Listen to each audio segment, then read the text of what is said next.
I was 7 when I moved into that house at Ashbrook Lane. At least, that's what my parents tell me. My recollection of that time is vague. I have memories of the big tree on our lawn, running around the garden with the boy next door, and I remember sitting on the living room floor playing with my He-Man figures. But my most vivid memories are of the reoccurring nightmares. To the best of my knowledge, they happened every night I stayed in that house. The first time I woke up in the early hours with the feeling that I was being watched. I lay there in the dark, listening intently, scared to move in case it drew the prowler's attention. I could hear or see nothing, but that feeling wouldn't go away. There was somebody or something in the room with me. I screwed up my eyes tightly, hoping it would just pass me by, and I felt the bed shake, and I stiffened up like a statue, afraid to even make the slightest movement. And then, I heard the sound of raspy breathing from the foot of my bed. It moved around the side of me, and then stopped. Moments passed silently. Then I felt the breath on my face. Instinctively, I opened my eyes.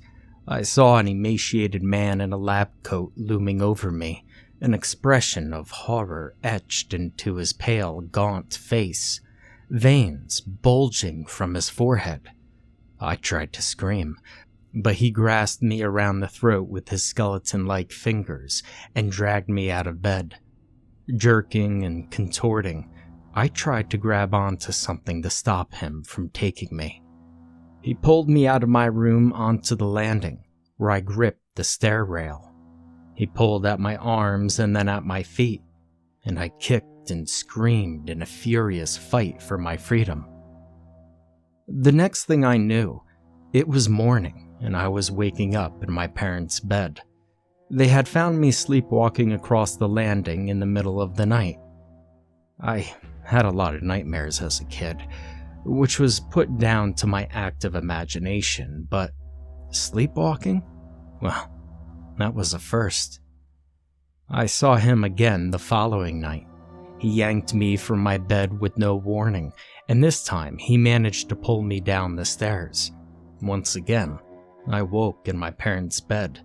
My dad had awoken in the middle of the night and found me laying at the foot of the stairs. I worked myself into such a panic over these dreams that my parents allowed me to stay up late with them one night. We watched TV and I strained to stay awake. I don't remember going to bed that night. I just found myself sitting on the stairs, observing the hallway, waiting for him to arrive. Minutes ticked away on the hallway clock. Then part of the wall opened up to reveal a concealed doorway from which he emerged. He was wearing the same lab coat I'd seen him wear before, only this time it was smeared with blood. Whatever he'd been doing inside that room, well, I didn't want to find out. I watched with dread as he slowly and methodically slipped a pair of rubber surgical gloves onto his hands. He tented his fingers together, then turned and looked directly at me with this intense, deep-set eyes. A pained grimace stretched across his chalky face. I rushed upstairs, calling out for help as he crawled behind me, swiping at my heels, and I ran into my parents' bedroom. They were asleep and unaware of the commotion. Before I could reach their bed and shake them awake, my pursuer snatched me up in his bony arms and started pulling me away. I managed to grab onto the doorframe, and despite his efforts, he could not pry me from it. He relented for a moment, his breath heavy and labored against my neck, and slowly he reached into his coat pocket and withdrew a scalpel before slicing deep into my hands. I released my grip on the doorframe as blood dripped between my fingers. I shrieked out, but there was no sound. I could see Mom and Dad laying there fast asleep, oblivious, as this withered specter hauled me out of their room and all the way down to the bottom of the stairs. I tried to claw my way back, leaving streaks of blood on the carpet and walls in my wake, and he pressed his fingers against my throat. I whimpered and choked, and my limbs thrashed around in a frenzy. At that moment, the hallway clock chimed, and he suddenly abandoned his fight. I looked up to see the emaciated figure creeping back through the door from where it came. The door sealed shut, disappearing into the wall as though it never existed. Now, a point came where I started to confuse my dreams with reality. I couldn't tell if this was all in my mind or actually happening to me in the middle of the night. During the daylight hours, I examined the wall in the hallway, looking to see if there was some indication of a secret door. I told my parents and my nan about the dreams, and though I never doubted their concern, there was not a lot they could do except reassure me. And then I stayed with my parents when I got particularly distressed, either in their bed or we'd bring the blankets and pillows downstairs and have a sleepover in the living room. But nothing helped. My evil tormentor found me night after night, waiting until Mom and Dad were asleep before hauling me away. I tried to call out, but my screams were always silent as he gripped his hand around my throat. And he grew increasingly violent as he tried in vain to drag me into his secret room. Sometimes he would use a scalpel across my hands or under my fingernails. Other times he would inject me with a syringe, and it wasn't unusual for him to bite my fingers. As I prepared for the dreams, I rehearsed how I would try to fight him off, what I could grab onto as he dragged me downstairs. I knew if I could just hold out until the clock chimed, then I would survive another night, because that's when his doors sealed shut. What terrified me the most was the realization that if he got me into his secret room before the chime of the clock, the door would seal behind us, and nobody would ever see or hear from me again. Now, I don't remember much else about that house, but we didn't stay long.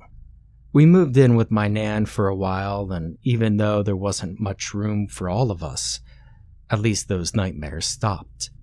And so did the sleepwalking. But, of course, I never forgot about those dreams. I mean, how could I? But I figured I was a kid with an overactive imagination, and I never considered them particularly abnormal.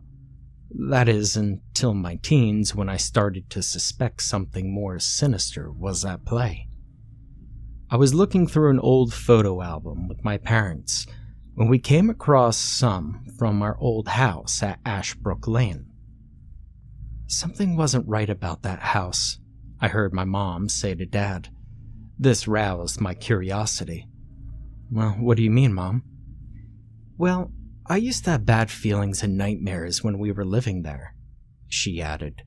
My dad tried to change the subject, but I persisted. What sort of nightmares? I inquired. Well, I don't want to go into it, just violent and disturbing dreams.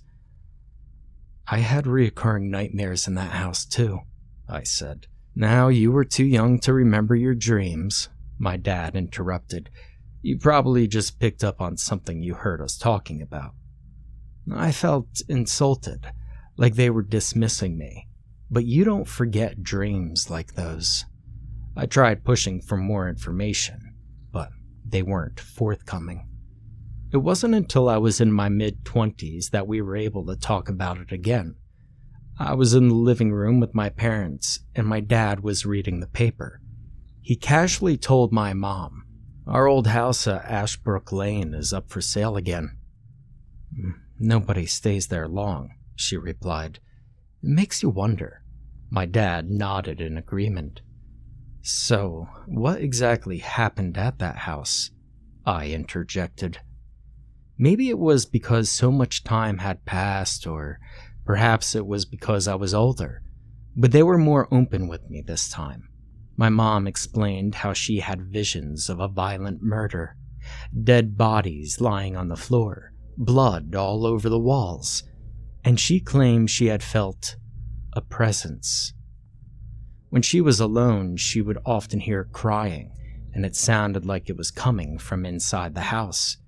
She also revealed that my aunt and uncle had come down from Manchester to stay one weekend and woke in the middle of the night to see a figure of a tall man at the bottom of the bed. Was he wearing a lab coat, or did they see his face? I asked, recalling my own dreams. They weren't specific. They said they saw a dark figure wearing a top hat. My aunt and uncle had passed away by this point, so I was unable to ask them about their experiences, but Mom explained that they were so distressed by the incident, they returned home the next day. I asked my dad, "Did you have anything weird happen to you?" My dad had always been a very grounded skeptic, but I knew something had affected him too, though he wouldn't admit it. There was just an uncomfortable feeling, he said, and volunteered nothing more. Ever since learning of my mom, aunt, and uncle's experiences in that house, I've been overwhelmed with curiosity. Like my dad, I'm quite the skeptic, and I was convinced there was a rational explanation for all of this. Even so, I wanted to know more about that house. From time to time, I would check the newspaper, and just as my parents had said, the house was rarely occupied for more than 6 months before going up for sale. There wasn't much more I could find out at this time. I'm sure the information and history is available in some archive somewhere, but I wouldn't know where to start. However, I was passing by that area one day and got the idea to drive by the house. It was unoccupied, but I saw nothing out of the ordinary and felt no chills or sense of foreboding. It was just an old house, but still, I wanted to know more. I noted down the phone number on the for sale sign, and later that day I called the real estate agent, requested a viewing. The lady who met me for the viewing introduced herself as Andrea. We went inside, and immediately I felt a shiver run over my body. It was probably my mind running away with me, but I got this eerie feeling. I could only describe it as being like the tension that lingers in the air after a big argument. Now, if I'm honest, I barely recognized the interior of the house. My memory was vague, but there was one area that brought to mind those reoccurring nightmares I had as a child, and that was the hallway. I tried not to draw attention to myself and continued the tour as Andrea gave me her sales pitch. As we walked around, I was convinced that the wall in the hallway was hiding something. "So, what's behind this wall?" I asked. The look on her face at that moment could disguise none of the lies she proceeded to tell me. First, she told me there was nothing there. It wasn't my intention to make her uncomfortable, but I'd come this far, and I wanted some answers. Well, there's at least 15 foot between here and the external wall, I pointed out. I heard her mumbling on about an old boiler room that had been bricked over, but she stopped mid-sentence when I started knocking against the wall. This was not my usual kind of behavior. It was as though I'd been consumed by an obsession. "You know something, don't you?" Andrea asked me, a tone of surrender in her voice. "Listen, I used to live here as a kid. Something isn't right about this house, is it?" Although still apprehensive, it was as if I'd freed her from an eternal silence. "It would cost me my job if I told you." "It can't be much worse than I already suspect," I said. "Was somebody murdered here?" She hesitated and took a cautious glance over her shoulder. "Do you mind if we talk about this somewhere else? I'm really not comfortable talking about it here." We decided to go for a coffee, and this is what I learned. In 1953, Dr. Henry Fenton moved into Ashbrook Lane with his wife, Mary, and their teenage son, Raymond. He had the lower part of the house converted into a doctor's practice, and the upper floor would serve as their living quarters. Things were going well for the Fentons, and business was thriving. And then, one day, Mary fell down the stairs in her home and broke her neck. She died instantly. Henry reacted to the tragedy by immersing himself in his work, using the practice as a distraction from the heartache. Raymond, on the other hand, was struggling to come to terms with his mother's death. With his father too busy to offer the emotional support he needed, he started to drift. He fell in with a bad crowd, started skipping school, and there were a couple of times he'd been caught drinking or brawling and was escorted home by the police. Henry barely noticed nor cared during this time. Once he closed his practice for the day, he would collapse into his armchair and attempt to repress his grief with liquor. Some nights he'd drink himself into a coma. Other nights he would fly into a rage, smashing furniture and throwing things around the room. And one of those times, it was his son who bore the brunt of his temper. Raymond was taken in by his grandparents soon after, leaving Henry Fenton all alone in that house on Ashbrook Lane. Now later that year, on a cold autumn night, Henry was awoken by a disturbance from downstairs. Emboldened by the liquor, he decided to go and confront the intruder.